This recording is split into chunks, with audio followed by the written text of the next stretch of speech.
So recently, Donald Trump came out and attacked John McCain, even though McCain on 60 Minutes recently said that his prognosis is very, very poor, and he just flat out came out and said he has a very high chance of not recovering. And he said, "Look, I'm trying to enjoy a life well lived." So now Trump, to be fair, before that interview, had gone against John McCain quite vociferously. How else does he ever do anything? But because McCain indicated that he was not going to vote for the latest version of repeal and replacing Obamacare. Let me give you his tweets, and then I'll give you more recent stuff from Trump as well. And remember, this is just a couple of days ago from Trump. And everybody knew that John McCain had a very severe case of brain cancer even then. So he wrote, "John McCain never had any intention of voting for this bill, which his governor loves. He campaigned on repeal and replace. Let Arizona down." He goes on to say, "Arizona had a 116% increase in Obamacare premiums last year with deductibles very high. Chuck Schumer sold John McCain a bill of goods. Sad." Now, don't ever trust any of Donald Trump's numbers. I'm just giving you a sense of how much he's attacking McCain. By the way, Trump recently did a deal with Chuck Schumer. Sad, but of course he's nowhere near done. More tweets. "Large block grants to states is a good thing to do," also false. "Better control and management, great for Arizona. McCain let his best friend Lindsey Graham down." When Lindsey Graham was asked about this, he said he could do any damn thing he pleases. He's an American hero, and he doesn't have to vote with me on my bill. Obviously taking McCain's side over Trump's. Finally, Trump said Democrats are laughingly saying that McCain had a moment of courage. Tell that to the people of Arizona who were deceived, 116% increase. So mocking McCain's moment of courage. Then he went to Alabama, had a rally, and ended a radio show as well, and kept on attacking McCain. Here's a clip from that. You know, you can call it what you want, but that's the only reason we don't have it, because of John McCain. Nobody thought he was a negative vote. Without John McCain, we already have the health care, and it would have been very good, by the way. So there he is on the Rick and Bubba show. Then he's going to say it at the rally. Let's watch. They gave me a list of 10 people that were absolute no's. These are 10 Republican senators. Now, John McCain's list. John McCain was not on the list, so that was a totally unexpected thing. Terrible. Honestly, terrible. Terrible, honestly, okay? So now Joe Scarborough's gonna go off on him. You know I'm not a big fan of Scarborough. I think he's of course right in this case. But what to me the most important part is not just about Donald Trump. We already knew what kind of a vicious jerk that he is. Scarborough caught on to that fairly late, let's be honest about that, but he's definitely on board for that now. But it's also commentary on the Republican voters. First, let's get it started. I mean, you have no humanity. If a man who's dying and you're using him for political punchlines on talk radio and also in audiences in Alabama. And by the way, for people watching at home, if you're an audience and John McCain's getting attacked and he's fighting for life, all right, unless you were raised in a barn, keep your mouth shut, all right? Show a little respect, show a little dignity, show a little class. I like how Republicans like Scarborough just realized who their voters are. Yeah, no, you quartered these guys who are vicious.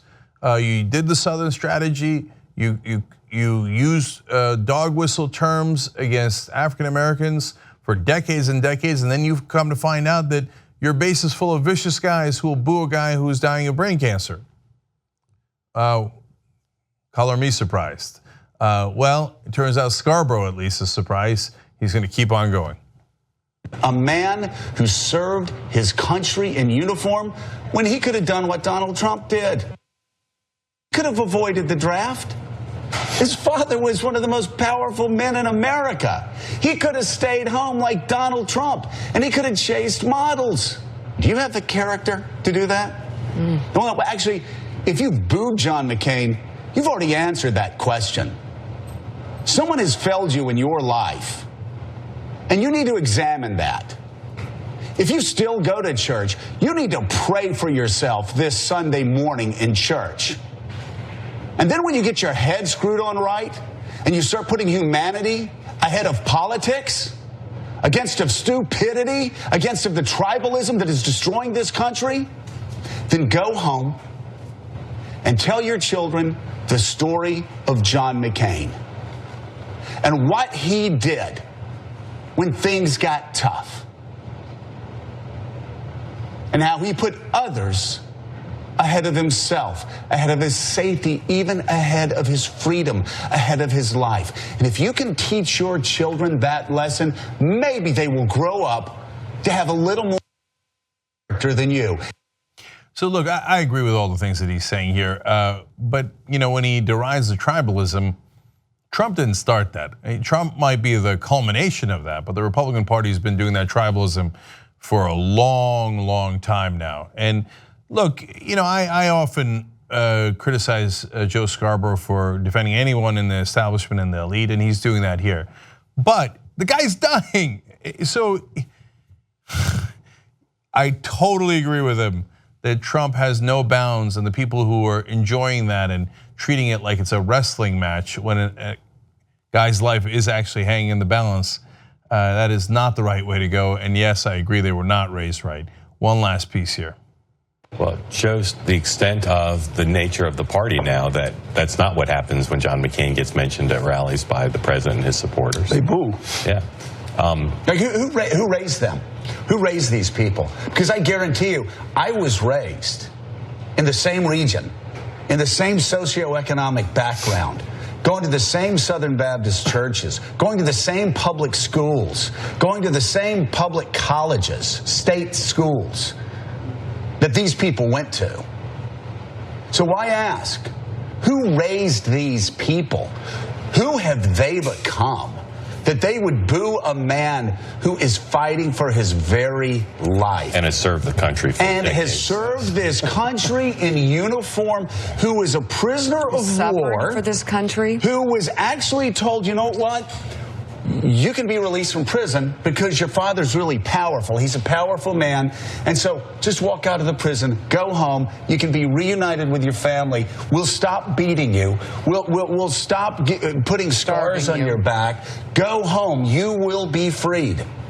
And John McCain said, for those of you booing John McCain right now and are too ignorant to read a book, John McCain said, no, I'm not going to go home until all my men go home with me. You should keep your mouth shut.